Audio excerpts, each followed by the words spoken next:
Olá, boa noite a todos e a todas.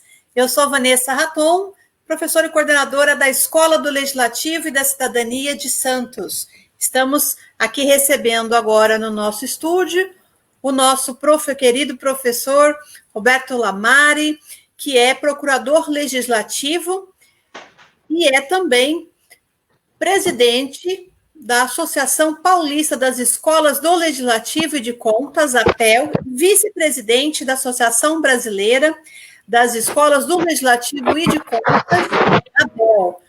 Muito boa noite, Lamari, muito obrigada pela sua presença. Boa noite, Vanessa, boa noite a todos aqui que estão nos vendo, né? Provavelmente vai ficar guardado no YouTube também da escola ou não? Sim, depois nós iremos colocar no canal do YouTube da Câmara Municipal. Então, boa noite ou bom dia ou boa tarde àqueles que assistam depois. A gente vamos fazer um bate-papo hoje aqui.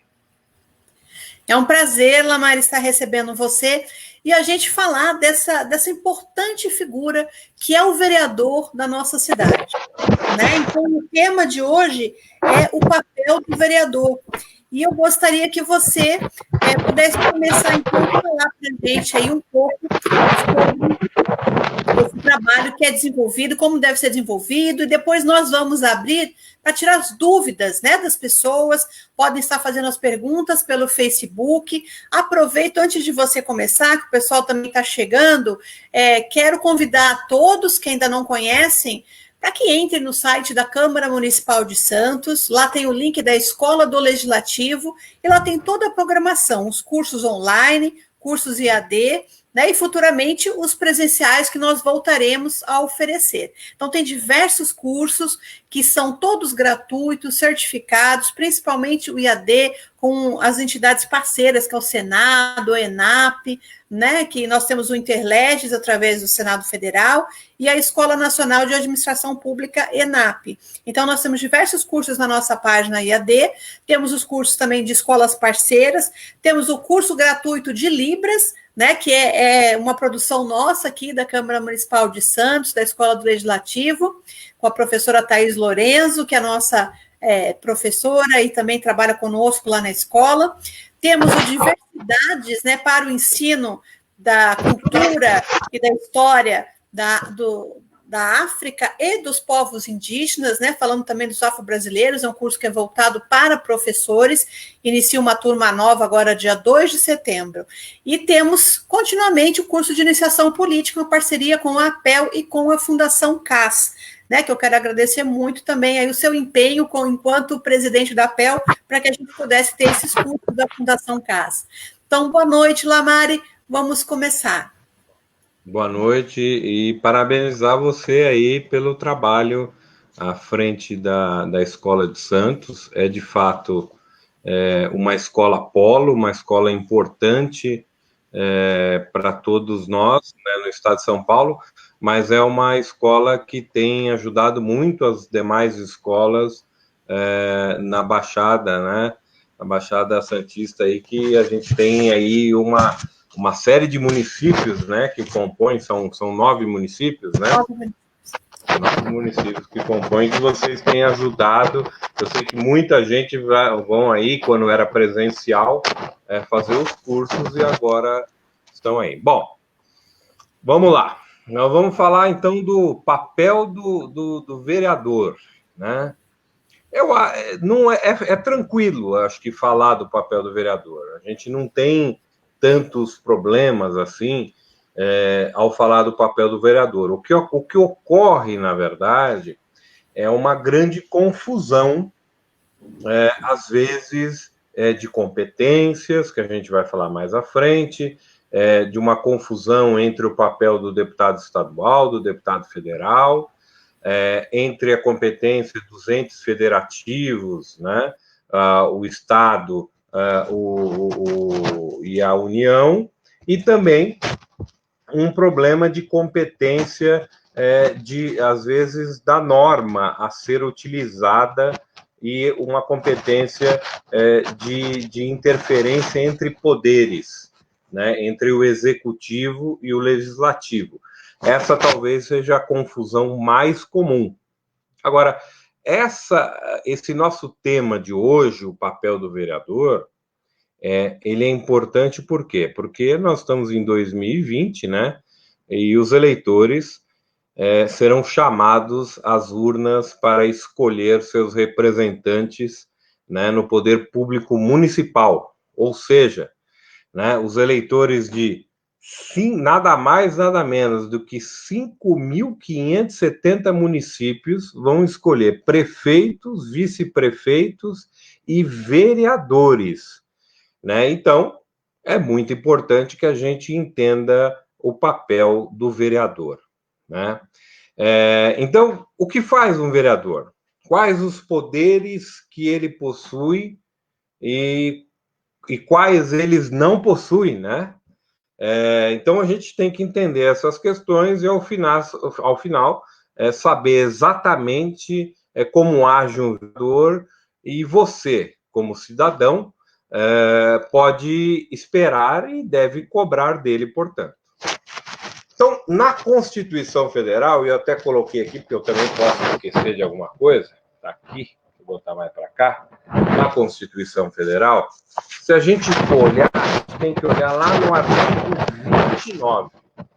Artigo 29 da Constituição é o artigo mais importante para nós entendermos o papel do vereador, porque lá vai estar falando o que faz o município, e o que faz o vereador e o que faz o prefeito. Então, logo no começo, no artigo 29, caput, que nós advogados chamamos, vai falar lá do município e vai falar que o município se rege por lei orgânica.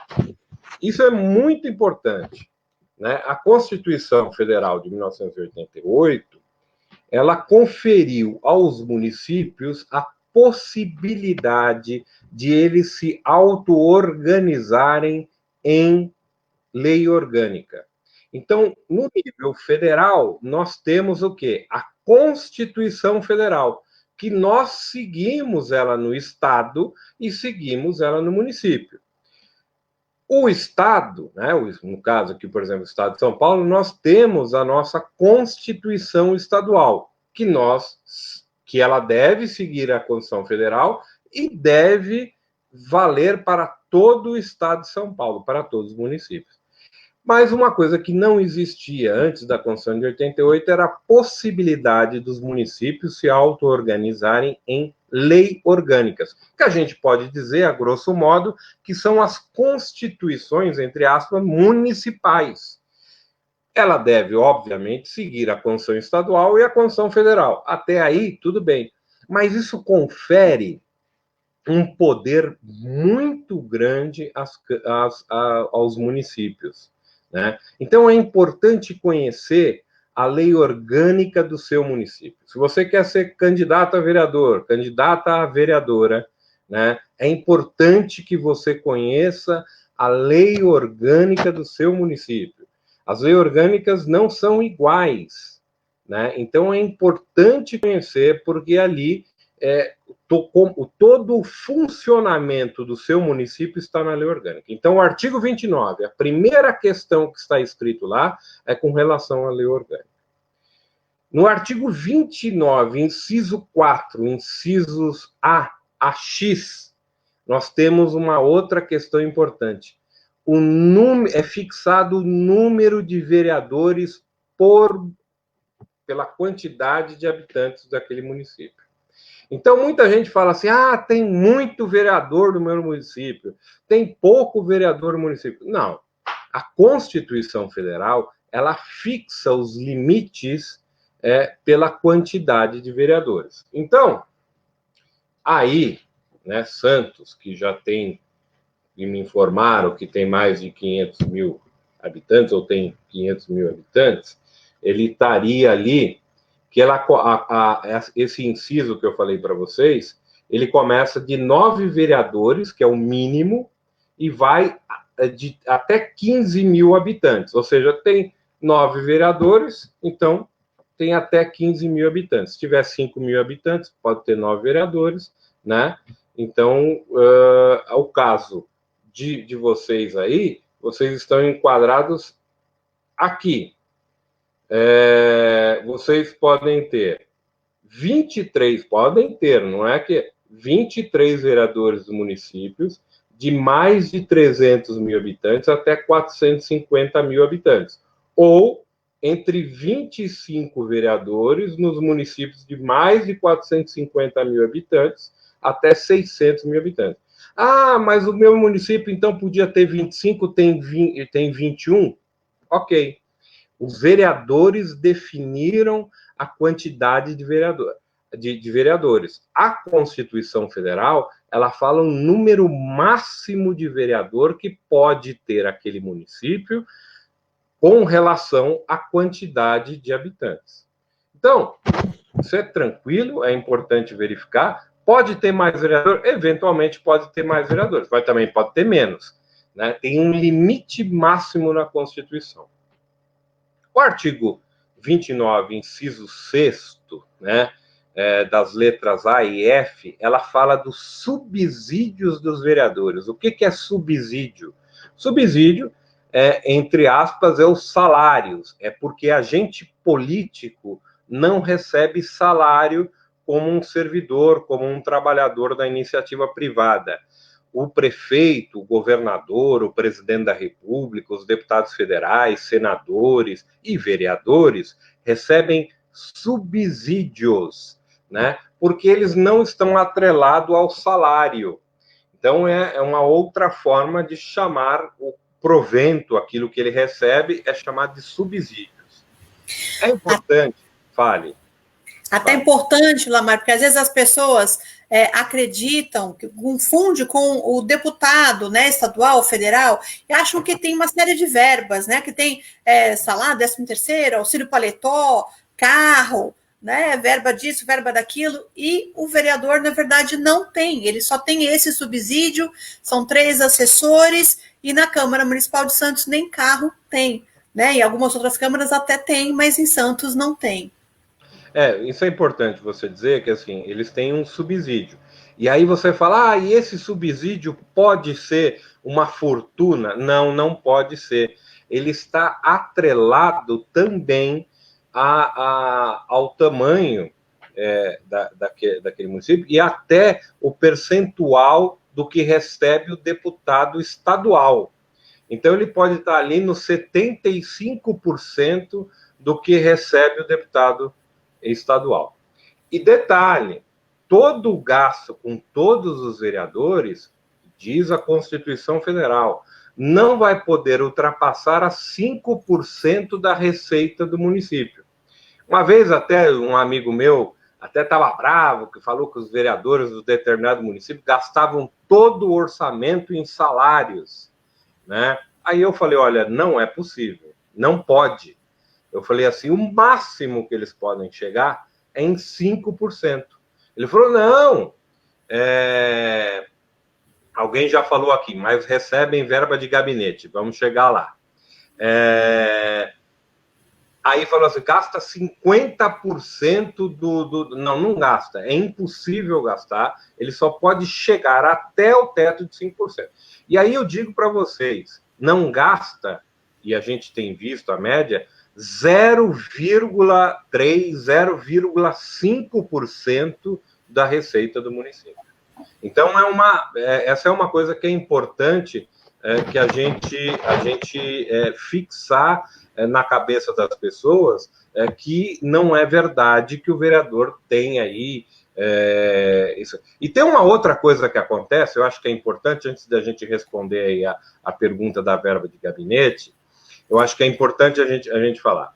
Em muitos lugares, né, o vereador ele é taxado de gastar muito. Ele não pode, na própria legislatura, aumentar o seu próprio salário. Diferentemente do que acontece com deputados estaduais e deputados federais. Ainda que o deputado estadual, por exemplo, que está o percentual do valor que recebe o vereador está atrelado ao que o deputado estadual recebe.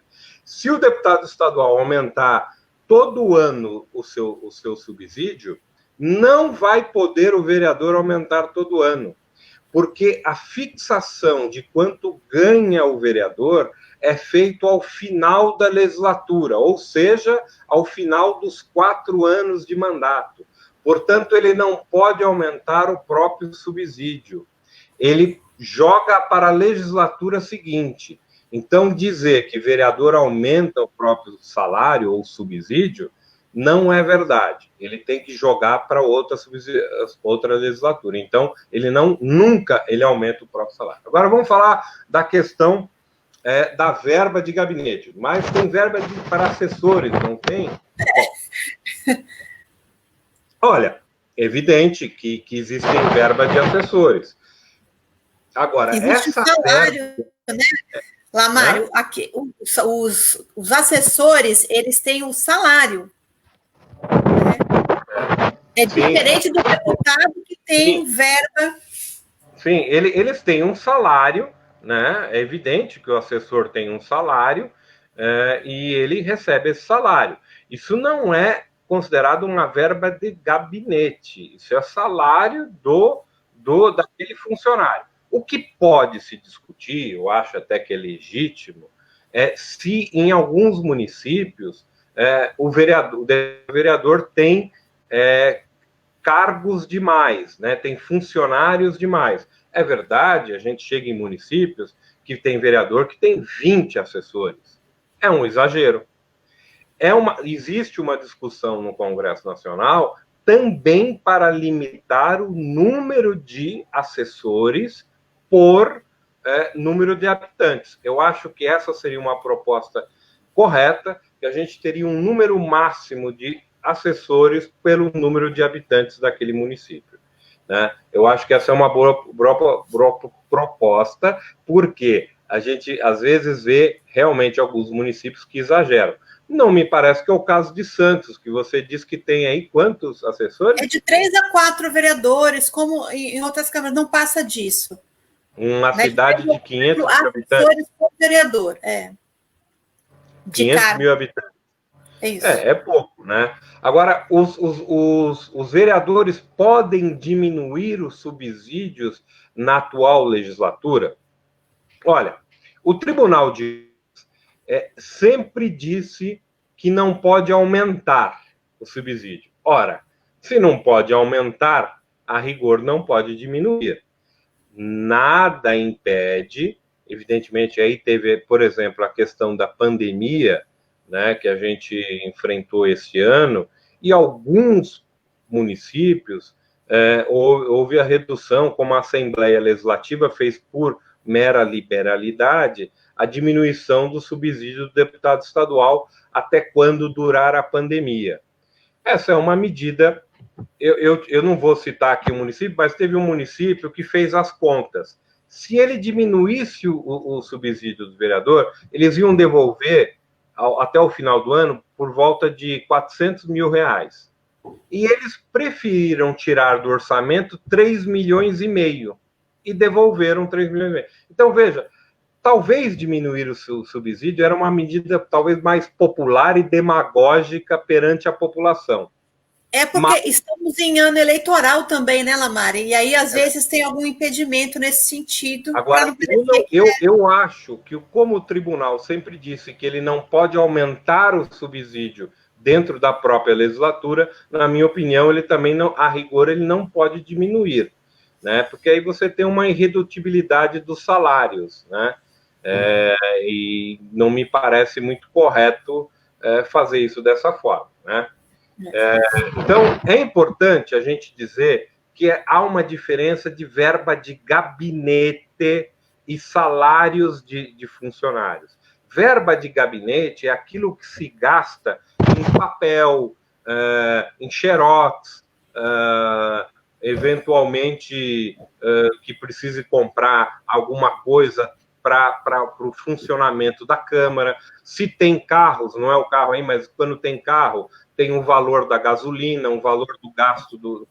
Veja, tudo isso, o Tribunal de Contas do Estado de São Paulo tem sido muito firme em verificar esses gastos. E nada impede que a população também verifique os gastos que são feitos dentro da sua Câmara Municipal, né? Então, tem gastos de verba de gabinete para o funcionamento do gabinete? Tem. Né? Isso pode ser verificado. O portal da transparência das câmaras está lá, todos os gastos por gabinete, isso pode ser verificado. Se não está, reclame, porque é lei. Todos, né? Os cargos e todos os salários. É a lei da transparência, é obrigatório ter essas informações dos valores de cargos, salários e os gastos de gabinete. É muito importante que isso aconteça. Lembrando também, Mari, que às vezes o salário, às vezes as pessoas falam, mas é um salário alto, né? Mas em algumas câmaras não há, às vezes, o fundo de garantia, né? Que é diferente. Né? Não é aquele, somente cargos comissionados, tudo. Então, não há o recolhimento do fundo de garantia e acaba sendo um salário um pouco mais alto do que o do mercado, porque também quando quebra o vínculo, né, não há mais nada. Eu também, eu sou aqui, eu vou fazer um parênteses que não tem muito a ver com exatamente com a palestra, mas eu acho importante a gente tocar nesse ponto, porque eu acho que interessa a todo mundo, e tem a ver com a política, né? A gente tem uma mania, e aí no país hoje em dia virou a mania de se criticar políticos e funcionários públicos, né? Funcionários públicos não ganham essa fortuna em sua grande maioria que as pessoas dizem por aí. Existe um estudo, 50% dos funcionários públicos ganham menos de R$ 2.500 no Brasil. Né? São os garis, é o pessoal da saúde, são os professores, são os bombeiros, são os, né, a grande das pessoas que trabalham na educação, né? Então, veja, esse pessoal ganha muito mal. Se você parar para pensar quanto ganha esse pessoal no Norte e Nordeste, é muito pouco, né? É muito pouco. Então, aí você fala assim, mas aí tem o cargo em comissão. De fato, tem o cargo em comissão, ele ganha um pouco mais, porque ele pode ser demitido hoje. O cara fala assim para ele, olha, você está demitido. Ele sai com uma mão atrás e outra na frente. Então, ele ganha um pouco mais para que ele faça alguma previsibilidade. Pode existir muitos cargos em comissão? Podem existir.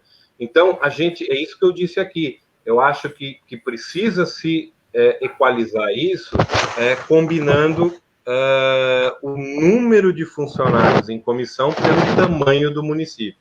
Porque, de fato, existem municípios muito pequenos que não têm condições de suportar isso. Né? Vamos ver se tem mais alguém. Tudo. Uma coisa importante para a gente falar, não ficar só em tudo isso, no site da Câmara, tem lá na página da transparência, tudo isso está lá. E aí seria muito interessante a gente passar, então, porque tem muita coisa para a gente falar ainda. Não, eu vou continuar. Da inviolabilidade dos vereadores. Uhum. O que é essa questão? Então, passada a questão do subsídio, vamos falar que o artigo 29, o inciso 5, 6, 7, 8, né, o inciso 8º do artigo 29, ele fala sobre a inviolabilidade dos vereadores. Significa dizer que o vereador ele pode falar o que quiser, quase isso, né? Não é bem isso, quer dizer, ele pode xingar o fulano, ele pode, mas ele xingou. Veja, no exercício do mandato, se ele estiver no exercício do mandato, ele pode sim, ele tem liberdade para dar a sua opinião e o seu voto. Ele não pode ser acuado, né? Ele não pode ser acuado na liberdade que ele tem de falar. Mas isso não dá a ele um salvo-conduto de que ele pode sair xingando todo mundo, até porque fora do exercício do vereador, o que ele tem que fazer? Ele tem que respeitar as leis. Ele pode ser processado por dano moral a alguma pessoa, né? Ele pode ser enquadrado aí no Código Penal se ele não tiver, se ele não respeitar a lei. Ele só tem a inviolabilidade, que quer dizer o quê? Ele pode falar o que quiser no exercício do mandato. Quando ele estiver como vereador, ele não pode sair, por conta disso, sair xingando qualquer cidadão ou qualquer pessoa, ou até colega vereador, né? Ele não pode acusar um vereador de um crime, mas ele está ali num embate político, ali na hora que ele está na tribuna, ele tem autoridade para falar. Às vezes ele fala que o prefeito é isso, o prefeito é aquilo. Tudo bem, isso faz parte do jogo político, né? Interessante a questão de pergunta se tem foro privilegiado. Não tem. Não tem. Vereador não tem foro privilegiado. O prefeito tem, é o tribunal, né? O Tribunal de Justiça. O prefeito tem foro privilegiado, o vereador não tem.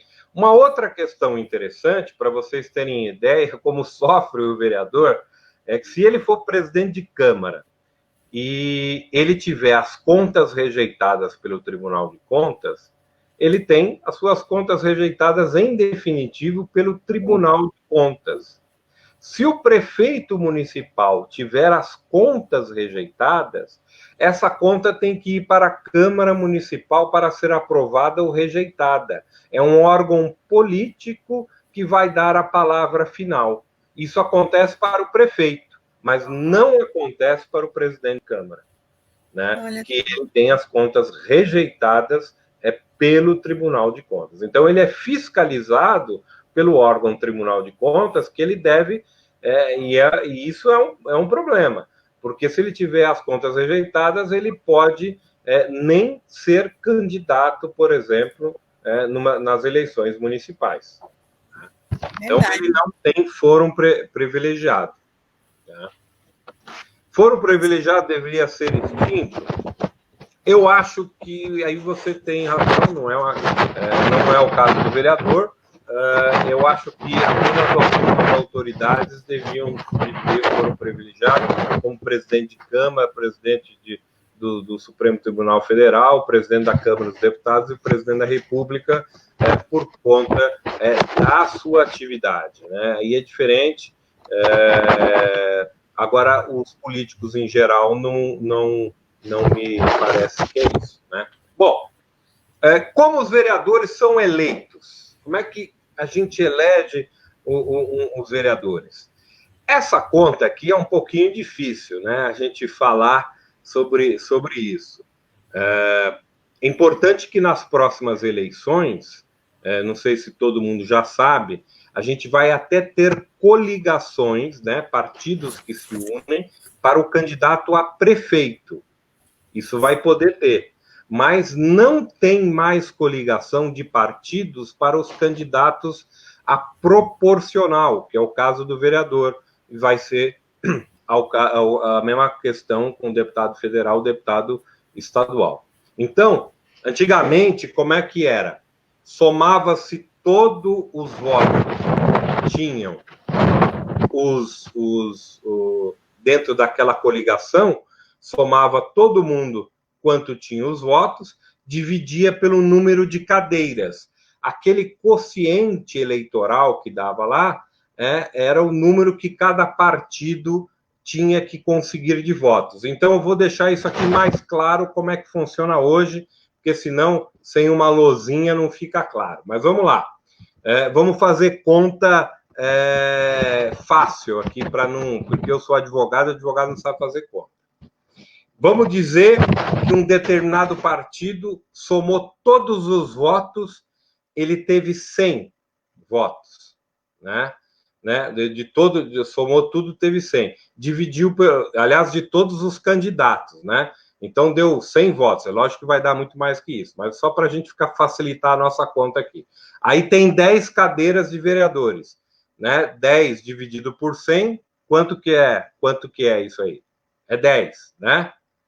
Então, precisa de 10 votos para eleger um vereador. E aí você começa, dentro daquele partido, a verificar quem teve 10 votos está eleito.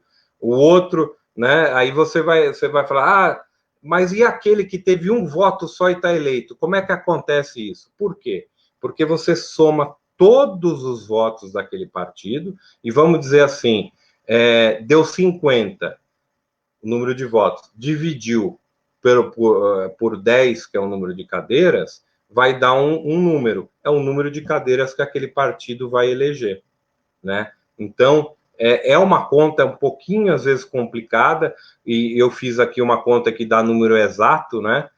No caso aí, daria 5 vereadores que esse partido ia eleger, mas não é bem assim, porque sempre dá uma vírgula, né? Aí tem as sobras eleitorais. E aí, esse cálculo de sobras você vai pegando o partido que tem a maior sobra, elege mais um vereador, e vai assim por diante, até terminar todas as vagas que existem de vereadores, né? O pessoal está dizendo aí, perfeito não ter coligação. Também acho que cada partido tem que lutar para conseguir eleger os seus vereadores, ter a sua proposta. Só a coligação para prefeito já está de bom tamanho. Ok. Que mais? Perguntas aqui, Lamares estão perguntando sobre a questão se um vereador pode ser impedido de fiscalizar um local por um funcionário público, mesmo estando com a presença da polícia. Nem precisaria, na verdade, né, Lamares, da presença da polícia. Veja bem. Então vamos lá. Aí a gente cai e já no tema que eu ia entrar. Quais são as funções de um vereador? Então vamos começar, de repente. Ele tem uma função de fiscalização. Essa é a função de fiscalização. Pode o vereador chegar num determinado órgão público e pedir informações? Pode. Ele pode chegar, ele pode verificar em loco, que a gente chama, né? Agora, é lógico, né, que o mundo civilizado às vezes pede que se mande uma cartinha que fala que vai fazer uma visita, mas ele pode fazer uma visita surpresa. Nada impede. Até Sim, porque... Por uma denúncia, né? Uma denúncia, porque de repente, sei lá, vão jogar provas fora, né? Vão ocultar provas, então ele pode ir lá e fazer e requisitar cópias de xerox, etc. Essa é uma das funções do vereador de fiscalizar. Ele pode pedir uma comissão parlamentar de inquérito, né? A CEI, né, ou Comissão de Inquérito, ou CPI, Comissão Parlamentar de Inquérito, para investigar determinado assunto. Então, essa é a função de fiscalizar o poder executivo. Agora, entre essas funções, a função talvez mais importante de fiscalizar é a de fiscalizar a execução orçamentária. Porque, diferente do que dizem por aí, o vereador não faz o orçamento. O orçamento é encaminhado pelo Poder Executivo. Ele pode emendar, ele pode sugerir, ele pode fazer propostas, mas o orçamento vem do Poder Executivo. Agora, a fiscalização de como se gasta, de que forma se gasta e se está gastando corretamente, essa é a grande função do vereador. É isso que as casas legislativas deviam de se aperfeiçoar para fazer, inclusive criando programas, softwares, né, fazendo uma fiscalização, porque é importante, essa é a grande função do vereador. Quanto está sendo gasto lá na praça que estão reformando perto de casa? Falou que ia gastar, sei lá, 50 mil para recapear minha rua. Gastou mesmo? Foi feito? Foi esse o valor? Essa é a função do vereador. O vereador, ele é um fiscal do cidadão, né? Montesquieu ia chamar o legislativo da casa do povo.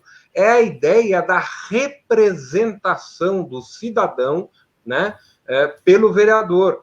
O cidadão ele tem que ter o vereador como um aliado dele, né? Porque o cidadão no dia a dia ele não pode ver todas as questões. Ele tem um funcionário, entre aspas, que é o vereador, que está ali para fazer exatamente. E veja, isso não tem nada a ver com ser de oposição ou de situação, porque um bom vereador está sempre verificando a questão de como... Do interesse comum, como né? são gastos, né? Como são gastos os recursos. Vamos lá, vamos ver se tem alguma coisa aqui que a gente...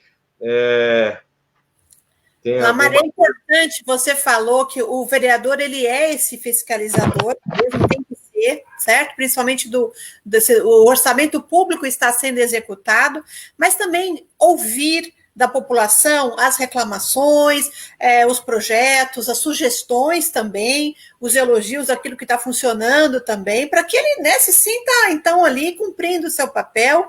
E eu brinco muito, né, que a gente tem que acompanhar, não basta votar, né, Lamar? A gente tem que acompanhar, tem que fiscalizar também esse controle, né, externo. Hoje é fácil fazer com a transparência que existe hoje, e é muito importante porque eu brinco assim, olha, a gente jamais pode entrar num avião sem saber para onde está indo e se a pessoa que está pilotando sabe dirigir bem aquela máquina, né? Porque você está colocando a sua vida em risco, e todos somos afetados pela política, né? Exatamente. Bom, eu vou continuar aqui e aí eu acabo respondendo algumas perguntas que estão aparecendo aí, né? Quer dizer, veja, nós falamos, eu até inverti, porque eu nunca falo antes da função de fiscalizar. Eu sempre falo, primeiramente, da função do quê? De legislar, né? Que é a mais óbvia, vamos dizer assim, é a função que o vereador tem o quê? De fazer leis, né? Aí, essa é a questão. Ele pode fazer qualquer lei? Não, obviamente que não. Ele pode fazer leis o quê? De interesse local, de interesse do município. Ele não pode fazer leis que interfiram nas relações do Estado ou da União. Isso me parece que é bastante óbvio. A questão é sempre a gente ter em mente se aquela questão que ele está legislando é uma questão municipal, uma questão estadual ou da União. Por exemplo, vocês aí em Santos, vai falar um vereador sobre a questão do Porto de Santos. Olha, me parece que o Porto de Santos aí, parece não, é uma questão federal. Mas ele pode dizer alguma questão sobre as placas que estão falando da indicação do porto, da calçada, da rua perto do porto. Ok, isso daí ele tem condições. Tem uma outra questão, por exemplo, que foi até judicializada no Supremo Tribunal Federal.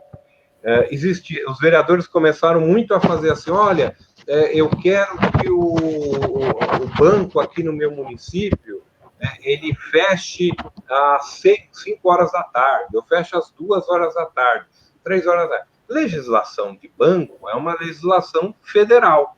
Mas, no entanto, passou a se entender, por exemplo, que o atendimento dentro do banco podia ter uma legislação municipal. Então, por exemplo, obrigatoriedade de ter banco para idoso, obrigatoriedade de ter atendimento preferencial para gestante e idoso. Então, veja, é um interesse local, não está interferindo na questão bancária, que essa é uma legislação federal. Questão de ônibus, essa sempre é uma questão que tem muito problema. E a regra é meio simples. Se o ônibus circula só no município, é legislação municipal. Se o ônibus sai do seu município e vai para um outro município, é uma legislação estadual. Se esse ônibus sai do seu município e vai para um outro município de outro estado, aí você cai num problema de legislação federal. Então, veja, né, não é tão difícil a gente pensar, a gente imaginar, lógico, se a gente tem dúvida, a gente tem que consultar a Constituição Federal. E muitas vezes a gente tem dúvida. Eu sou, como eu disse, foi apresentado, eu sou procurador legislativo. os vereadores fazem muitas propostas. Às vezes eu fico em dúvida se aquela legislação que ele está propondo é uma questão municipal, estadual ou federal. Eu vou lá e consulto. E vejo até, porque o próprio Supremo Tribunal Federal, às vezes, tem decisões sobre as questões que nos ajudam muito a definir isso, né? Então, nós falamos, uma, competência de legislar. Outra, competência de fiscalizar. Tem mais alguma? Tem. Que eu acho que é importante, que é a competência de representar. O vereador, ele representa o cidadão. E essa é muito importante. Às vezes as pessoas se esquecem isso. Aliás, ele é o nosso representante. Então, essa é também uma função importante, representar o cidadão, né? Então, ele é praticamente um ouvidor aí, né? Ele está sempre recebendo as demandas. Então, veja, ele não pode asfaltar uma rua, ele não pode levar a iluminação pública para a rua, mas ele pode receber essa demanda do cidadão e levar até o secretário competente, até o prefeito, e dizer, olha, prefeito, o bairro tal está reclamando muito da questão de iluminação pública. Ele está dizendo que a rua tal está esburacada. Então, o vereador vai lá e ele faz um trabalho de gestão junto ao secretário, junto ao prefeito, para resolver esse problema. E pode até ser em questões estaduais, sabia? Por exemplo, olha, nós temos aí um ônibus que vai de Santos para Guarujá e é uma porcaria. E é da MTU, né? É do governo do estado. Pode sim o vereador fazer uma reclamação, até por escrito, ao governador do estado, ao secretário de transportes, e pode marcar uma agenda com ele para tentar resolver esse problema. Então, veja, ele tem essa função de representar, que é muito importante e deve ser respeitado, né? Então, até, Maria, para a gente colocar assim, que tem muitas pessoas que são pré-candidatas, né, que querem conhecer um pouco do funcionamento, além de fazer as leis, os projetos de lei, que precisam ser votados aí na maioria, né, maioria simples, ou, enfim, ele precisa também, eles podem fazer, além do projeto de lei, de fazer uma indicação para o executivo ou um requerimento de informação, né? Se ele quiser estudar, conhecer melhor determinado assunto, o que está acontecendo e o que não está acontecendo. Mas é uma indicação, ele não tem o poder da caneta, que quem executa é realmente o executivo, né? Então a gente tem que ter muito, muito claro isso, né? Quem executa, o próprio nome, né, é o executivo. Então, fazer um hospital não é competência do vereador. Fazer um posto de saúde, asfaltar a rua, levar iluminação pública. Tudo isso são atividades executivas. E é muito comum o cidadão pedir, olha, vereador, asfalta a minha rua, eu preciso de iluminação. Ele tem que ser claro, dizer, olha, não é minha competência isso, mas eu vou verificar o que está acontecendo, eu vou fazer gestão nesse sentido, porque ele tem a função de representar, mas ele não pode prometer isso em campanha, como muitos dizem, vou levar a escola para tal lugar, vou fazer isso, não é verdade. Né? Até pode lutar para conseguir uma verba, às vezes uma emenda de um deputado estadual, federal, as emendas impositivas que estavam perguntando aqui. No orçamento público, o que ele pode fazer? Né? Ele pode ir lá e falar, olha, puxa, o bairro tal aqui não está sendo contemplado. Então, ele apresenta uma emenda para contemplar melhor, porque, por exemplo, vou dizer uma outra situação. Eu sou um vereador que sou da defesa animal. E eu vi aqui que o prefeito não destinou nenhum valor para a causa de defesa animal, de castração de animais. Eu vou lá, apresento uma emenda, né? Porque eu quero defender essa coisa. É lógico que também não é tão simples como eu falei assim, porque tem um detalhe aí. Sempre quando ele, por exemplo, que eu quero destinar R$10 para tal lugar, eu tenho que dizer de onde eu quero tirar os R$10. Isso é obrigatório quando se faz uma lei orçamentária. Ele não pode dizer assim, olha, destina R$100 mil para o hospital tal ou para o posto de saúde tal.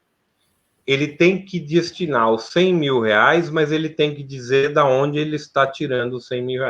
Portanto, essa não é uma tarefa fácil, porque porque o orçamento ele é limitado, né? Porque se fosse fácil ficar falando manda dinheiro para lá, o orçamento estoura, né? Então eu tenho um orçamento X, ele não pode virar 2X.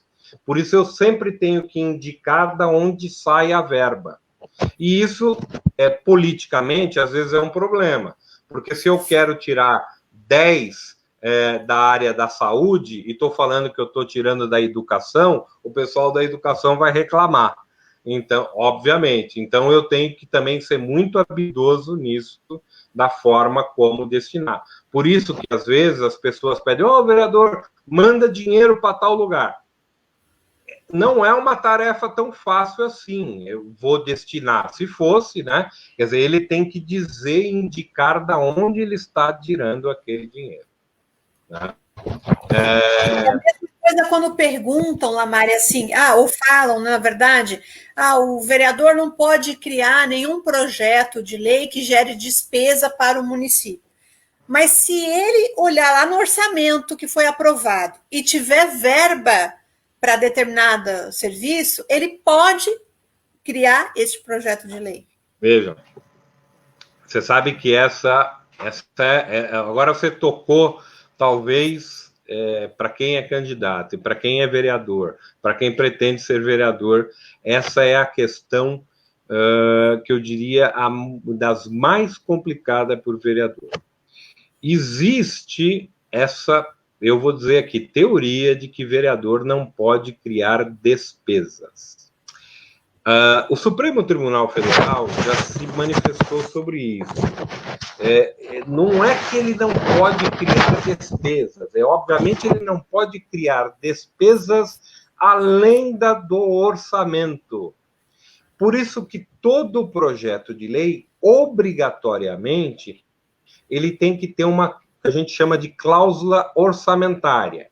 É que, infelizmente, todo mundo, quando faz uma lei, escreve essa cláusula orçamentária de forma genérica. Escreve assim, este projeto de lei será suportado pela dotação orçamentária vigente.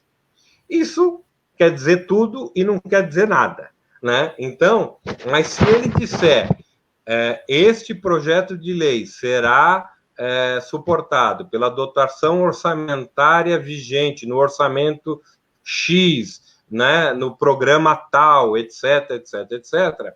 Então, ele não está criando despesa, ele está indicando da onde sai aquela despesa.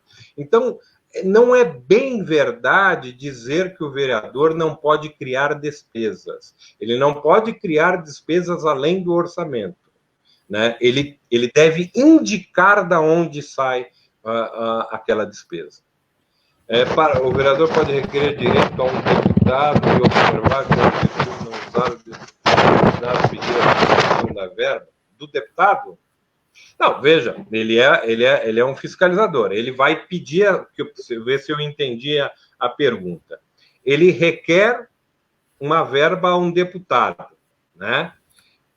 Se o executivo, se aquilo foi, veja, ele requereu o deputado, aí precisa ver se o deputado colocou isso no orçamento, se o orçamento foi aprovado.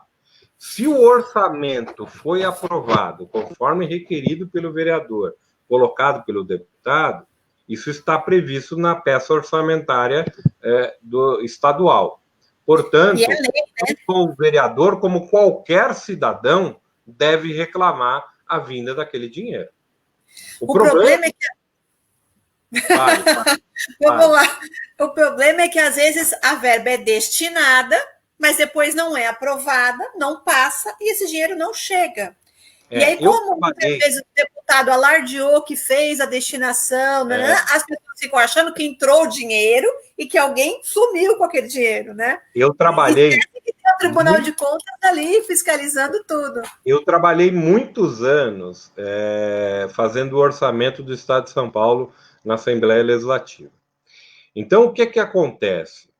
Um deputado, ele faz as emendas ao orçamento, ele apresenta a emenda, e aí ele já conta para todo mundo na sua base eleitoral que ele apresentou aquela emenda para o município.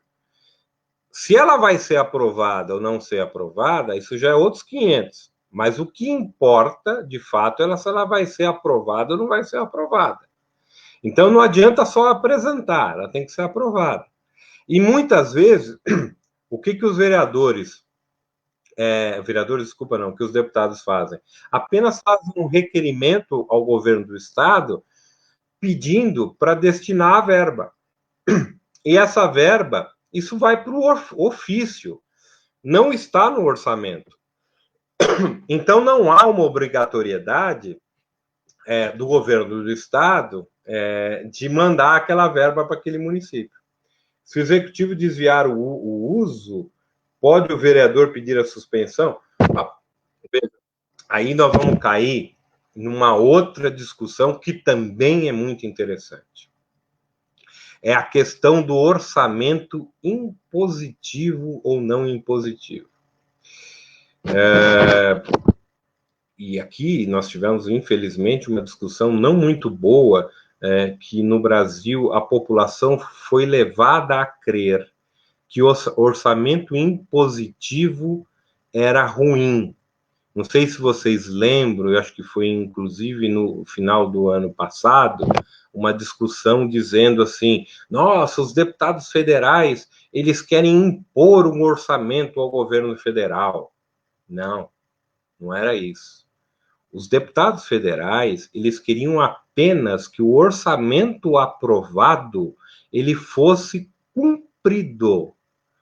Porque o que a gente tem visto em todos os níveis, União, estados e municípios, é aprovar um orçamento e esse orçamento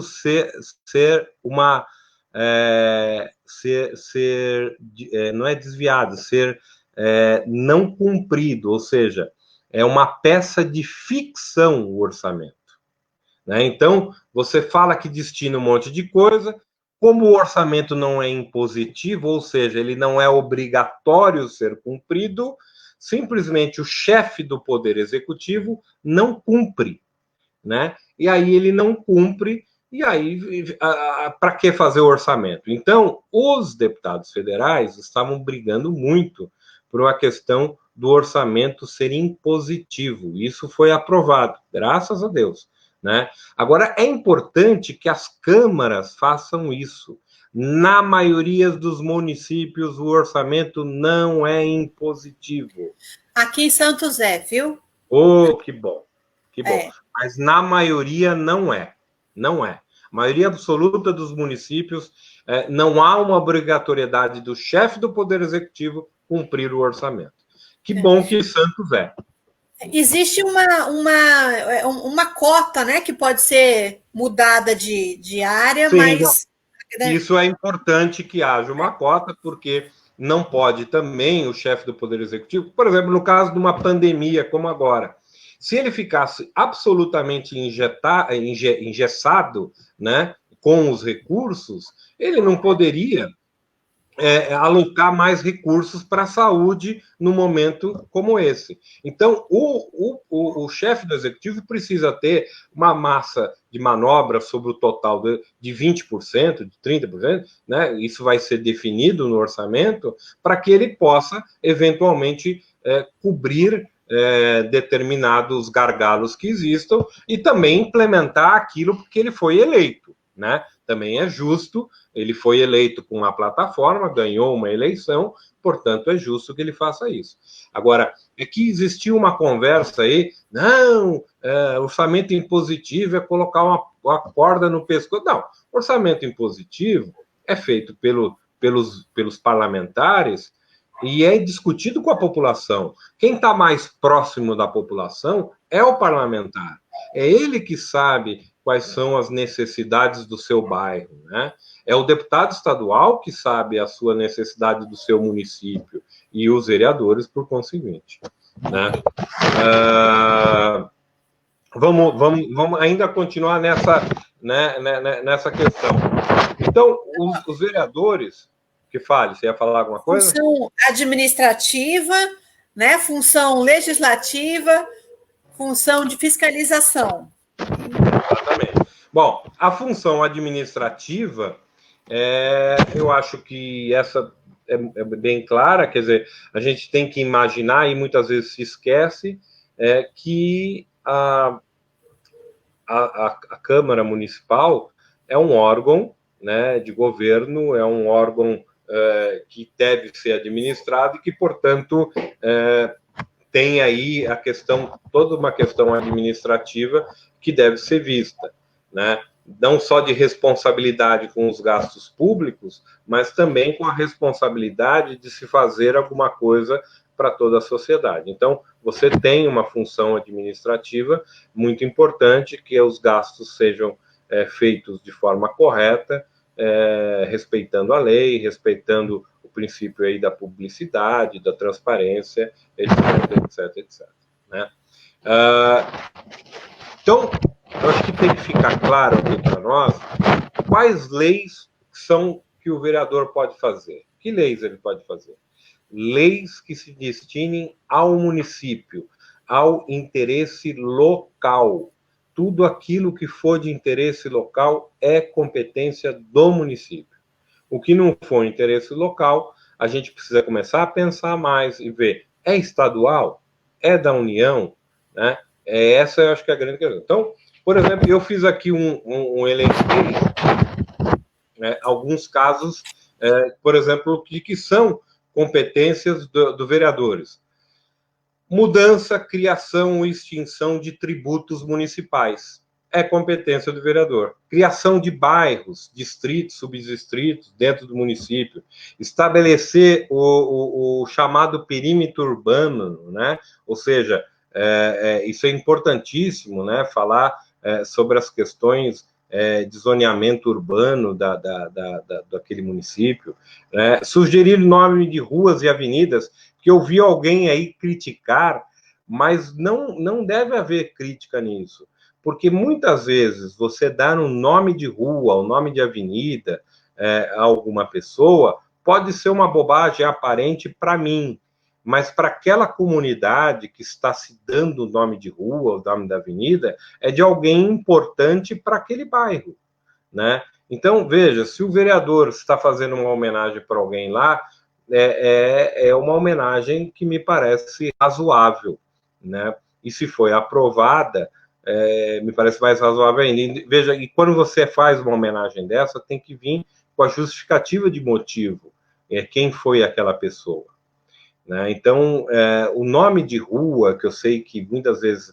É porque tem vereador que só faz isso, né? Mas o nome de rua é uma homenagem legítima e que tem significado para aquela comunidade. Né? Aprovar documentos orçamentários do município, elaborar o plano diretor municipal, que é talvez uma das peças, elaborar e votar, deliberar, né, o plano diretor municipal, isso tudo com participação popular. Aliás, depois eu quero discutir um pouco sobre isso, né? Aprovar o plano municipal de educação, isso é muito importante, estabelecer as regras de zoneamento, uso e ocupação do solo, determinar o tombamento de prédios como patrimônio público, preservação da memória do município e aprovar emendas ao orçamento, né? Então, é muito importante que a gente veja que tem o vereador algumas atribuições que são muito importantes, né? Não são pequenas as atribuições. Eu aqui quero falar uma coisa que eu acho que é importante. E eu acho que isso é uma questão que as casas legislativas devem se preocupar cada dia mais com isso. não se deve fazer lei nem aprovação de nome de rua sem participação popular. Eu acho que é dessa forma que as casas legislativas vão passar a ter o respeito da população. Eu vou contar uma história rapidinha aqui para vocês. Eu trabalhei durante 15 anos na Assembleia Legislativa e a gente ficava até de madrugada em votações na Assembleia Legislativa. E uma vez o presidente da Assembleia ficou todo feliz que nós aprovamos mais de 90 leis numa madrugada. E aí eu falei, presidente, olha, a gente vai chegar aqui daqui a um mês, 2 meses, e não vai ter ninguém. A gente estava numa padaria tomando café da manhã que saiu da Assembleia, que varou a madrugada. Falei, não vai ter ninguém aqui que vai saber dizer, das 90, não vai saber dizer uma lei que foi aprovada. Então, o grande problema hoje do Poder Legislativo é aprovar leis que não tenham proximidade e relação com o eleitor, né? Que não tenha proximidade com o cidadão. Para inverter essa lógica, é necessário que se faça um processo que a gente chama lá na Europa, isso há mais de 10 anos atrás eles fazem isso, que se chama legística. Legística, em miúdos, falando de forma breve, nada mais é do que não se aprova nenhuma lei sem participação popular. Isso é muito importante. Porque a partir do momento que se for feito leis com participação popular, com ouvir o cidadão, com ouvir a comunidade científica, dependendo do projeto, ouvir ONGs, ouvir a sociedade civil organizada, OAB, CREA, quem tiver que ouvir, fazer audiências públicas, isso faz com que a lei ela fique mais legítima para o cidadão. É isso que é importante. É importante que o cidadão tenha conhecimento daquela lei e que ele entenda, porque a gente hoje, infelizmente, tem o Brasil é um dos países que mais tem leis no mundo e leis que não pegam. Que a gente chama assim, lei que não pega. Não pega por quê? Porque as pessoas não têm conhecimento dessa lei, né? E as pessoas não participaram da lei. Fale. Você ia falar? Deu uma... Eu falei, essa lei não pega, né? É uma coisa assim, ou é por falta, muitas vezes, daquela lei ter a ver com a vida da pessoa, né? É uma coisa muito distante, não interfere, ou é uma coisa muito absurda, né? Por exemplo, assim, para prevenir a hipertensão, vamos proibir o saleiro na mesa do restaurante, né? Que é uma lei que já aconteceu numa das cidades próximas aqui. Então, isso não pega, não adianta, né? Foi até revogada. E, por outro lado, às vezes, são leis que não interessa divulgar muito, porque para a população interessa, né? Mas não se divulga muito, as pessoas esquecem, é muita informação, é muita coisa chegando ao mesmo tempo. Tem um pouco aí, eu faço também, sou jornalista, mas faço meia-culpa também da imprensa, porque a gente, às vezes, tem um olhar para a Câmara Municipal, que eles são os políticos que estão mais próximos da gente, que nos representam, tem um olhar só do que sai na televisão, do que sai no jornal. E, às vezes, o que sai na imprensa hoje, o que vende notícia é o escândalo, é aquilo que é ruim, que é o absurdo, né? Ou que é uma coisa muito boa, ou que é uma coisa muito ruim. Então, se a gente for ver, acredito que 90% de coisas positivas que acontecem hoje dentro da Câmara Municipal ou de uma Assembleia são leis muito boas para as pessoas, mas elas não sabem e não é dado visibilidade para isso. Né? Por exemplo, a lei da parada, né, segura, que da meia-noite às 5, qualquer pessoa pode parar num local mais iluminado, no ônibus, né? A lei que faz o exame obrigatório nas crianças, na escola, de visão, de audição, um monte de leis boas que existem, que são a maioria, mas não vão para a imprensa, não vai para a mídia, não é, né, o escândalo que chama a atenção de todo mundo. E aí a gente fica com esse olhar enviesado, né, de que tudo que acontece é o ruim. E, na verdade, existem coisas boas sendo feitas. Mas se a população não acompanha, não participa, não assiste uma sessão, a gente vê, às vezes, o plenário vazio, né? Tem lá um orçamento municipal para ser votado, um orçamento estadual. Ninguém vai participar, podendo opinar para onde destinaria determinada emenda. Então, está faltando essa articulação, essa organização do cidadão, e por isso a escola do legislativo é importante tentar fazer essa ponte. Veja, eu vou insistir na questão da logística, então vou falar um pouco mais sobre logística e outra questão também, que é a consolidação de leis. E elas vêm resolver um pouco essa questão que você falou de forma técnica. E outros países já fizeram isso, ou seja, não tem muito o que inventar a roda, né? A gente tem muita lei, né? Se a gente for fazer uma pesquisa aí no município de Santos, ou qualquer município, isso é normal que aconteça, a gente vai ver que tem leis que falam sobre o mesmo assunto. Às vezes a gente vai ver leis que são muito idênticas, outras que elas falam, são parecidas, aí tem alguma coisinha diferente, e aí tem uma situação pior. Leis que falam sobre o mesmo assunto, mas que falam de formas diferentes sobre o mesmo assunto. E pior, às vezes você vai ter leis que já estão em desuso, né? Olha, essa situação não acontece mais, mas tem uma lei prevendo aqui. Isso é bom para mim, sou advogado, porque forma aquela famosa confusão jurídica, mas não é bom para a população, porque ter leis claras, concretas, e que todo mundo conheça, é bom para o cidadão, é uma questão de cidadania. Por exemplo, se nós vamos construir um edifício, uma casa, uma reforma, era necessário que todo mundo conhecesse tudo que a gente tem que fazer antes de fazer isso. E muitas vezes a gente não faz por puro desconhecimento. E mesmo quando chega na prefeitura, a prefeitura também não é todo funcionário que sabe tudo que tem sobre legislação. Então, como é que você resolve primeiro essa questão desse monte de lei? Uma coisa simples, chamada consolidação de leis. Quase nenhum município no Brasil faz consolidação de leis. E existe uma lei federal dizendo da necessidade de se fazer consolidação de leis.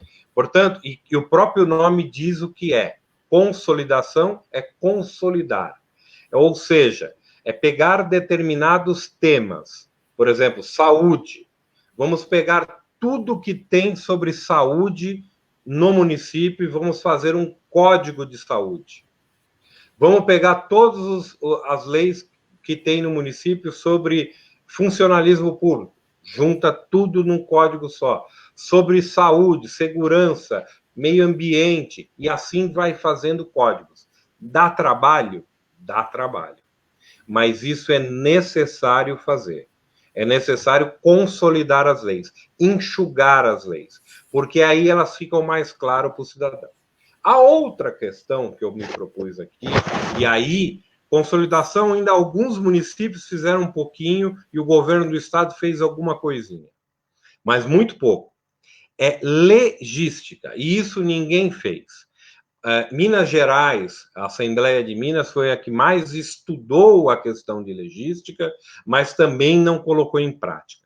E isso na Europa existe mais de 10, 15 anos atrás, eles já fazem isso. Como eu disse, não se faz uma lei sem participação popular. Mas mais do que isso, e aí foi uma coisa que a Vanessa falou. Mesmo assim, aprovamos uma lei, e essa lei não pegou. Então, a legística da Câmara Municipal tem que ver, opa, essa lei aqui não pegou por quê? Ela não pegou porque ela não está bem redigida? Ela não pegou porque ela está faltando regulamentação? Ela não pegou porque as pessoas não conhecem? Então, ela vai verificar qual é o problema e vai tentar resolver eu já falo se é baseado, não é baseado na lei orgânica, não. Mas ela vai tentar resolver aquele problema.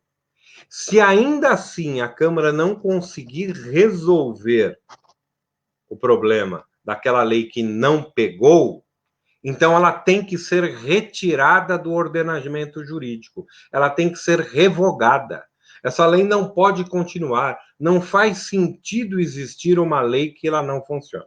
Então eu prego, dentro da questão de processo legislativo, é muito importante que os municípios tenham consolidação de leis e legística. Consolidação de leis não é pelo o regimento interno. Precisa ter uma lei municipal que preveja a consolidação de leis por códigos temáticos, e isso pode ser feito amanhã, mas fala assim, olha, vão ser consolidadas as leis até 2030, até 2040. O importante é dar o primeiro passo, é começar a fazer. Então, precisa ter uma lei autorizando a consolidação de leis. A legística, basta uma mudança no regimento interno das câmaras municipais, aonde vai dizer que não se faz mais nenhuma lei sem participação popular. Aí tem o problema que a participação popular é muitas vezes viciada, como a Vanessa também disse. Às vezes a gente tem audiências públicas, às vezes não, sempre tem audiência pública para orçamento, né, para questão de planos municipais, de revisão de zoneamento, tudo isso é obrigatório ter participação popular. E a população não participa. Então, a gente precisa criar mecanismos melhores de participação. Acho que a gente precisa usar mais as redes sociais, a gente precisa usar mais os portais das câmaras, usar mais esse tipo de ferramenta para falar sobre isso. Porque hoje a juventude, as pessoas, elas estão muito mais conectadas. É muito difícil ir por uma câmara municipal, né? O plebiscito, que alguém falou, é uma outra situação. O plebiscito você decide a favor ou contra determinada coisa. O que eu estou querendo dizer aqui é de participação popular mesmo, né? Então, veja, eu vou dar um outro exemplo. É bom sempre contar a historinha. Por exemplo, olha, e veja, o político não deve ter medo, porque é inteligente da parte do político pedir participação popular. Vou te dar um exemplo. Eu não vou dizer o nome do deputado, mas tinha um deputado que ele trabalhava na causa de meio ambiente.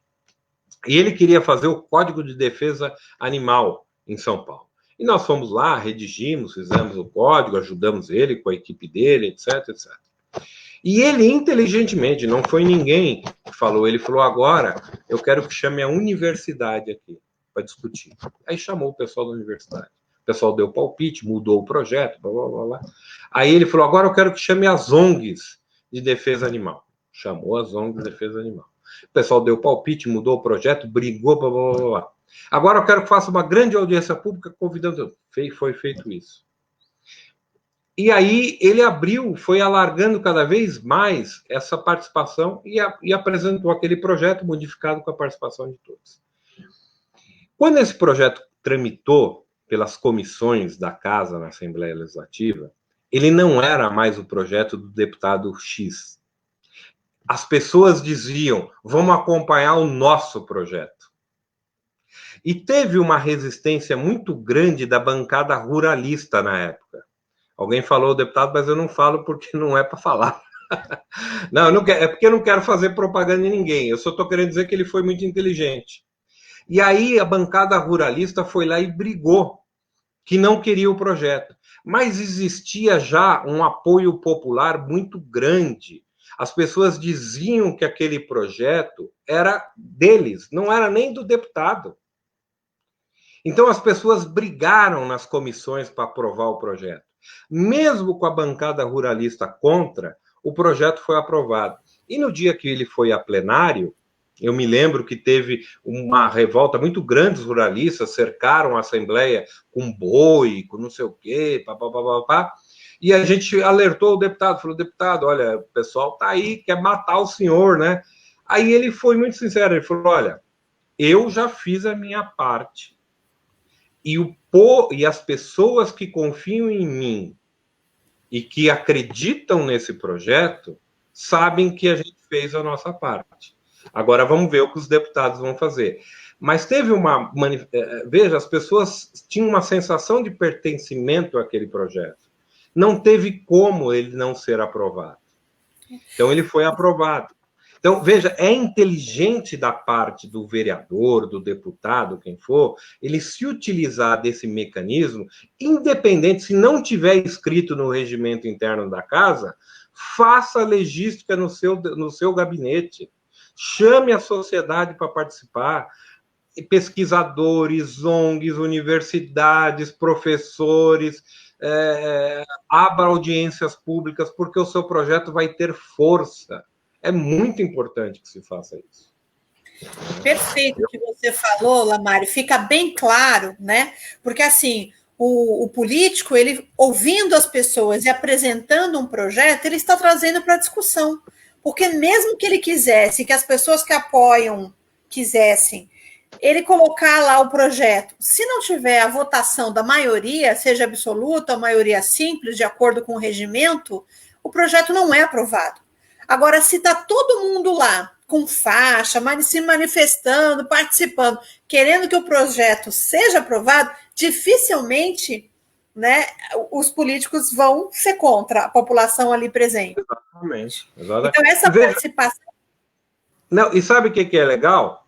Que vamos dizer que, infelizmente, a sua proposta não foi aprovada em plenário. O que é possível, porque a maioria entendeu que não era.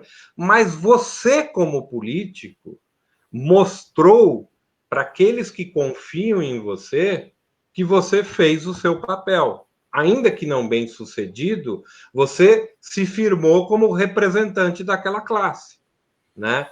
Então, vamos dizer, eu vou defender os aposentados e vou mostrar isso, né? É tarefa dos assessores? Mas precisa ser orientado pelo político, né? Veja, então, veja, se eu vou defender os aposentados, eu tenho que mostrar para os aposentados que eu sou um defensor deles. No município, então, se eu sou defensor de determinado bairro e estou brigando por aquele bairro, eu tenho que ir lá e discutir com o bairro, eu tenho que conversar com o bairro, eu tenho que mostrar que eu estou apresentando a proposta. Se o executivo vai barrar a minha proposta, se os vereadores vão ser contra, já é um problema deles, porque eu estou mostrando que eu estou trabalhando e estou sendo fiel a quem me elegeu ou a minha causa. Né? Mas não é fácil também, né, Lamário? Porque às vezes as pessoas não vendo, por não participarem, não vendo ali as discussões, o trabalho do parlamentar, elas falam, nós elegemos esse parlamentar para resolver isso e ele não faz nada, e ele não faz nada, ele não faz nada, ele é cobrado, e as pessoas não sabem como funciona lá dentro, né? Que tem que ter a maioria, enfim. É um exemplo só. Você falou das ONGs aqui. As ONGs têm um papel muito importante. Porque a sociedade é organizada, né? Não adianta um discutir aqui, reclamar no bar, reclamar na padaria, no ponto do ônibus, mas essa reclamação não chegar com abaixo-assinado, né? Com um número X de pessoas ali referendando que querem aquela proposta. Eu brinco muito, eu falo assim, é a mesma coisa, às vezes, que você vai sair em casa, uma família de 4 pessoas vão sair para jantar. O que você quer comer? Eu quero pizza, eu quero japonês, eu quero churrasco, eu quero massa. Ele fala, gente, né? Nós vamos ter que decidir aqui. E é um pouco isso, né? Eu gosto de ser bem didática, né? Mas levando para esse lado, assim, para as pessoas entenderem, ficar claro, nem sempre, às vezes, hoje você tem 10 mil eleitores que fazem um vereador. Você não vai ter 10 mil pessoas pensando igual o tempo todo. Por isso, eu acredito que a gente tem que saber avaliar também o trabalho do parlamentar para não ser injusto. Porque é como se eu fizesse, fico 1 ano na escola, ou fico 4 anos na escola, e vou ser avaliada por uma única prova. Exatamente. Se eu fiz várias provas, então assim, a gente tem que olhar a média desse trabalho, não seria justo, né? Exatamente. Agora, eu quero deixar claro aqui, por exemplo, não sei se ficou claro, mas eu acho que a gente tem que bater um pouco nessa tecla. Ficou claro, por exemplo, um vereador que promete, eu vou terminar a obra tal ou vou reformar a escola tal. Ele pode fazer isso? Não. Né? Ele pode fazer ingerências para que isso aconteça, mas ele não tem poder para reformar a escola, né, ou para terminar a obra XYZ. Né? Eu vou melhorar o serviço de coleta de lixo no meu município. Não. Ele não é o responsável por isso. Mas ele pode denunciar a má coleta. Ele pode reclamar que não há coleta no bairro tal, que não está acontecendo num tal bairro. Ele pode denunciar que o contrato ele está superfaturado, né? Que está acima do valor. Ele pode fazer isso, mas ele não é o responsável pela coleta de lixo, se ela não ocorre. Não é, porque é injusto, que eu fico, às vezes, falar assim, esse político não faz nada, olha aí, tá só ganhando, não passa lá, não recolhe o lixo da minha rua. Não é o vereador o responsável disso, né? O responsável disso é um secretário aí no município e o prefeito. Então, você tem que ir lá falar com ele. Não é o vereador. Você pode... Não que estou dizendo que você não pode falar com o vereador. Aliás, é bom que o vereador saiba disso, porque, como a gente disse, ele é o nosso representante. Mas ele não resolve esse problema. Implantar uma escola de tempo integral também não é responsabilidade dele. Aumentar o número de vagas dentro da rede da educação. Puxa, lá no meu bairro está faltando vaga na creche. Então tem que construir uma creche. É o vereador que tem que fazer. Não é o vereador que tem que fazer. Né? Então, eu acho que isso é importante que as pessoas entendam. Né? Então, precisava ter um centro de cultura e arte no meu bairro. O meu vereador não faz isso. Não. Você tem que pedir para o seu vereador indicar para o prefeito fazer isso. Né? Ele pode lutar por isso, mas ele nunca vai ser o responsável por essa construção. Ele pode lutar por isso. O meu bairro não tem o policiamento da Guarda Civil Metropolitana. Ele pode reclamar para que isso aconteça, mas ele não é o responsável por ter o policiamento. Então, cuidado com candidatos que façam falsas promessas, agora nessa época de eleição. Né? Eu acho que o mínimo que a gente precisa ter é políticos que tenham consciência da forma de representar o cidadão, do seu papel, precisam ser conscientes do seu papel. Né? É muito ruim. Eu até contei para a Vanessa antes de entrar aqui, que uma pessoa que é muito bem intencionada, eu sei que é bem intencionada, é inteligente, fez uma proposta com 35 pontos que ele quer melhorar aqui na cidade de São Paulo. Eu li as 35. Das 35, 30 ele não pode fazer. Então, veja, é bem intencionado, mas está faltando um conhecimento daquilo que ele pode fazer. E isso pode causar muita frustração no cidadão, né? Uma outra questão que eu acho que é importante são as pesquisas, né? Como as pessoas veem os políticos. Né? Primeiro, que é muito engraçado, né? Quando a gente vê sobre as instituições que o brasileiro mais confia. Em primeiro lugar, estão todas as instituições que não têm participação popular, ou seja, que a gente não tem ingerência nenhuma. Forças Armadas, Polícia Federal, às vezes igreja evangélica, tudo aquilo que a gente não consegue opinar e participar. São instituições fechadas e pouco democráticas. E as instituições mais mal avaliadas são aquelas que a gente participa com o nosso voto, que é aquelas que a gente pode participar. Câmara dos Deputados, Assembleias Legislativas e câmaras municipais. São mal avaliados. E os políticos, em geral, deputados federais, deputados estaduais e vereadores, às vezes são mal avaliados no geral. E aí o presidente da República, o prefeito, o governador, às vezes até é bem avaliado. Porque ele executa, então as pessoas têm aquela sensação que ele faz. Mas veja, o vereador ele não está ali para fazer a rigor, né? Ele é um elo, ele é o seu representante, ele deve legislar e fiscalizar. É isso que você tem que avaliar se ele está fazendo corretamente, está fazendo bem. Né? Então, as pesquisas... E aí, e eu vou contar de uma pesquisa do Vox Populi, ela é antiga, ela é de 2015, ela pega e fala, ela fala o seguinte, é perguntado assim, você acha que um vereador deve pagar o enterro? A maioria das pessoas acha que deve. Você acha que é obrigação do vereador dar dinheiro para formatura? As pessoas acham. Eu não sei aí a Câmara, mas eu conheço muitas câmaras no interior que as pessoas vão à porta da Câmara para pedir dinheiro. Eu preciso reformar minha casa, me ajuda, aí eu preciso comprar um remédio. Ai do vereador, se ele não der, lógico que ele também pode dar, né? Em período eleitoral, isso pode complicar a vida dele. Mas fora do Ministério Público não gosta disso, não. Não é correto, né? Porque isso pode configurar compra de voto, né? Compra do eleitor, mas também, fora de um período eleitoral, o cara dá R$ 5 para comprar, é de foro íntimo. Mas veja, as pessoas vão lá para pedir porque elas acham que é obrigação do vereador dar. Não é, né? E isso é uma relação muito ruim entre eleito e eleitor. É uma falta de conhecimento, né? Muito grande, né, Lamar?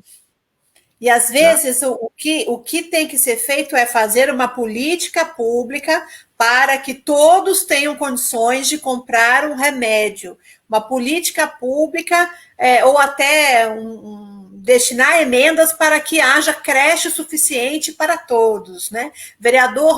Gabinete de vereador não é para ficar pedindo vaga em creche, vaga em escola, né? Atendimento na área da saúde, que, na verdade, é obrigação do executivo que administra o nosso dinheiro, que é o dinheiro público, né? E tem vereador, né, que às vezes assim, o cara chega lá, olha, eu tô com a minha mãe doente, não sei o quê. Não, pode deixar, eu vou conseguir uma vaguinha para você. E aí fala, não sei se consegue, mas fala que vai furar uma fila. Isso não pode, né? Quer dizer, não é porque você foi lá e pediu para um vereador, o vereador vai furar a fila de internação ou vai conseguir uma casa popular para alguma pessoa, furando a fila das pessoas que tem que receber. O que ele tem que lutar, como você disse, é por um programa de habitação popular, ele tem que propor sugestões ao governo, né, de como distribuir melhor o remédio, a questão de internações, denunciar se existe muita gente na fila para ser internado, esse tipo de coisa, né? Porque não está tendo leito, porque tem leito quebrado, esse tipo de fiscalização. Aí a gente volta. Qual é esse papel? É o de fiscalização. Né? Até porque, imagina numa época de pandemia, se tivesse a obrigação do vereador de arrumar vaga para todo mundo, seria extremamente perigoso, né? Porque você não consegue. Leito de UTI, você não consegue. Então, você ajuda um e pede 200. Agora, como é que a gente resolve, Vanessa, esse problema que é dessa identificação da população, como ela enxerga as instituições e como ela enxerga o próprio político no geral, e a gente está falando aqui do vereador, mas como ele mal enxerga o político. Como é que a gente resolve isso? Eu aqui, comigo, tenho uma ideia que eu acho que é a solução de parte dos nossos problemas, pelo menos com relação à questão política, né? É lógico que nós vamos resolver aqui todos os problemas do país, mas eu acredito que com educação política, com educação para a cidadania, a gente vai conseguir criar uma sociedade que saiba melhor os seus direitos, os seus deveres, que saiba cobrar melhor, que saiba denunciar no Ministério Público quando tem que denunciar, que saiba os canais de denúncia, que saiba chegar na Câmara Municipal e fazer a reivindicação correta ao vereador, que usando a tribuna livre. Exatamente, usar a tribuna livre, usar o mecanismo, pedir que haja mais mecanismos de participação, chegar aos secretários participar dos conselhos municipais de saúde, educação, participar dos conselhos, reclamar nos conselhos, saber reclamar ao prefeito, aos secretários corretamente. Então, veja, a maioria da população, infelizmente, não conhece esses mecanismos de participação. Então, isso daí fica tudo, às vezes, muito largado e sem a devida importância que deve ter, que é o caso que você falou dos conselhos. Infelizmente, eles, às vezes, não têm a devida importância que devem ter. As pessoas precisam saber participar mais da vida política. E aí, eu digo para você, por exemplo, o Canadá, eu vou dar um exemplo de como funciona, a Austrália também tem isso, tal. Eles fazem educação política para todos os jovens obrigatoriamente. Então, eles têm a noção de Constituição, de direitos, de deveres, desde jovem. Se você faz isso logo no começo, você está criando um cidadão de uma qualidade que é difícil você enganar. E aí eu quero dizer uma coisa que é muito importante. Quando a gente critica os políticos, a gente tem que entender uma questão. Os políticos são reflexo da sociedade. Eles não são nem um pouco diferentes de nós mesmos. Aliás, eles não foram também educados politicamente. Eles não tiveram educação. Então, eles refletem esse mesmo problema que a minha geração teve. Nós não fomos educados politicamente. A minha geração não foi educada politicamente. Portanto, a do político também não foi. É como diz a bolacha Tostines lá, é mais fresquinho porque é mais gostoso porque é mais fresquinho. Quer dizer, é o segredo. Quer dizer, a gente não sabe. Quer dizer, o problema é o seguinte: eleito e eleitor, eles têm ainda um déficit muito grande de educação para a cidadania, de educação cidadã, de conhecimento dos nossos direitos. Então, é muito fácil, né? E também essa, eu vou dizer uma pesquisa que é muito engraçada, né? Uma vez, eu não me lembro de quando foi, mas se perguntava assim, o brasileiro é honesto? Sim, o brasileiro é honesto. O brasileiro é trabalhador? Sim, o brasileiro é trabalhador, né? Então, vinha lá vários elogios aos brasileiros, né? E aí perguntava do político. O político é trabalhador? Não. Político honesto? Não. Aí falava, bom, então, se o brasileiro é tudo isso e o político não é isso, então a conclusão que a gente chega é que os nossos políticos são de Marte, são de outros países, eles não são brasileiros. E isso não é verdade, porque a verdade é que nós somos muito iguais. A classe de políticos e a nossa sociedade, um é reflexo do outro. E a gente só vai mudar isso se a gente tiver educação política. Por isso a importância das escolas do Legislativo, que têm cumprido bem essa missão de levar a educação política para todos. Vamos ver aqui. Temos mais perguntas? Está mutado o seu som. Perdão. Já se passaram 2 horas, você achou que era muito tempo, né? E a coisa foi fluindo, que bom. 1h30, né? Eu acho que a gente tem que voltar numa outra live para falar dessa participação, do controle social externo e de como que se faz o controle também, como fazer as denúncias. Eu acho que é um outro tema aí para a gente trabalhar. Fiquei muito feliz com a participação de todos, quero agradecer a todos, convidar mais uma vez que visitem o site da Escola do Legislativo, é uma página dentro do site da Câmara Municipal de Santos, tem diversos cursos à disposição de vocês, todos gratuitos, certificados, e vocês podem sugerir também cursos, isso é muito importante. A Escola do Legislativo é da população santista, então vocês têm que indicar, vocês têm que dizer que cursos querem mais, dar esse parâmetro para a gente, que a gente vai buscar as informações, os cursos, para a gente poder atender.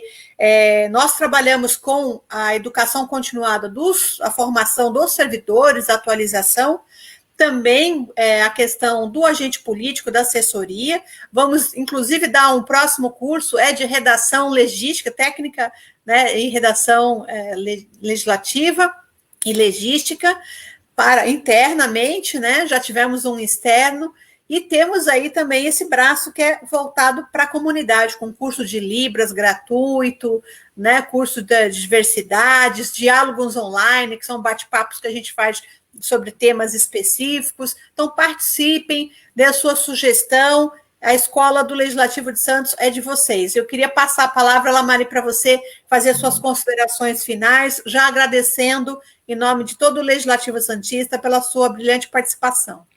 Bom, obrigado você, aí, Vanessa, a toda a equipe da escola. Agradecer a todos que tiveram aí. Não sei se a gente conseguiu responder todo mundo. Agradecer a presença de vocês. Parabéns às iniciativas da escola. Parabéns a todos que nos assistiram. E até a próxima vez, se Deus quiser. Ok, obrigada, boa noite a todos. Então, algumas perguntas ficaram, a gente vai responder depois, mas tem uma questão sobre a participação feminina na Câmara, né? São os mais votados, não existe para os candidatos, né, aquela exigência de 30% que sejam mulheres. Estamos também discutindo futuramente para que tenha 30% de candidatos negros, né? Acho que é importante, muito importante, mas, enfim, aí são os mais votados que tem realmente as vagas, né? E quero agradecer aí a todos vocês. Obrigada, até logo. Tchau.